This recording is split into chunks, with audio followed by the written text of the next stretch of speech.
কিছুক্ষণ পর সে ওই বয়স্ক গাধাটিকে নিজের কুঁড়ে ঘরের বাইরে বেঁধে দিল আর তার সামনে কিছু ঘাস ফেলে দিল। চিন্তা করো না, বাবা যেভাবে তোমার সেবা করেছিলেন আমিও তোমার সেবা করব। এই কথা বলে অর্জুন নিজের কুঁড়ে ঘরের ভেতরে চলে গেল। কিছুক্ষণ পর অর্জুনের তৃষ্ণা পেল। কি করি, নিজের কুয়োতেই একটু জল দেখি।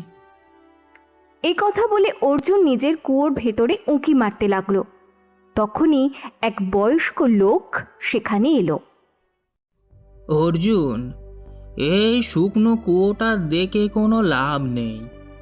এতে আমি বছরের পর বছর ধরে জল দেখিনি। তোমার বড় ভাই তোমার সঙ্গে খুব অন্যায় করেছে। কাকা, আমি কুয়োর ভেতরে খুঁড়ে দেখি, হয়তো জল বেরিয়ে আসতে পারে। একবার ভাগ্য পরীক্ষা করে দেখতে দোষ কোথায়? এ কথা বলে অর্জুন কুয়োর ভেতরে নেমে গেল আর খোঁড়াখুড়ি শুরু করলো।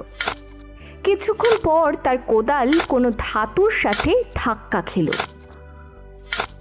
মনে হচ্ছে এর ভেতরে কিছু আছে। অর্জুন খোঁড়াখুড়ির গতি বাড়িয়ে দিল আর কিছুক্ষণ পর তার একটা খুব পুরনো বাক্স চোখে পড়ল। অর্জুন বাক্সটাকে বের করে বাইরে নিয়ে এলো আর সে বাক্সটা খুলতেই দেখলো ওতে রূপোর কয়েন ভর্তি আছে।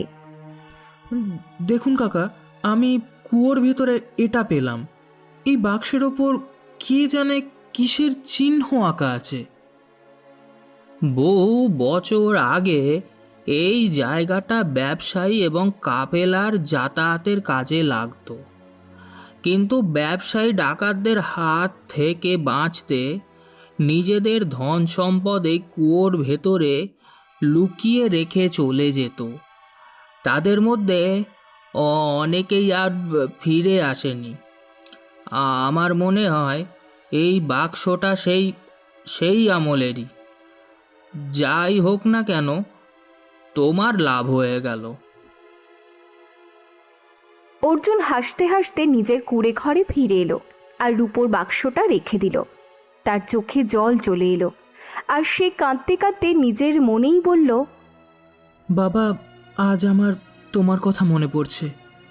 তুমি ঠিকই বলেছিলে যে ভাগ্যের সঙ্গ থাকা খুব জরুরি। আমার কপালে এই বাক্সটা লেখা ছিল আর আমি পেয়ে গেলাম। অল্পক্ষণের মধ্যেই রূপোয় ভরা বাক্সের খবর গ্রামের দাবানলের মতো ছড়িয়ে পড়ল।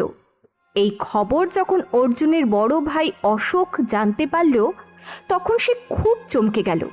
অশোকের স্ত্রী রাধা তাকে বলল, দেখলে তো, ওই শুকনো কুয়োটা তোমার ভাইকে দেবার কি দরকার ছিল?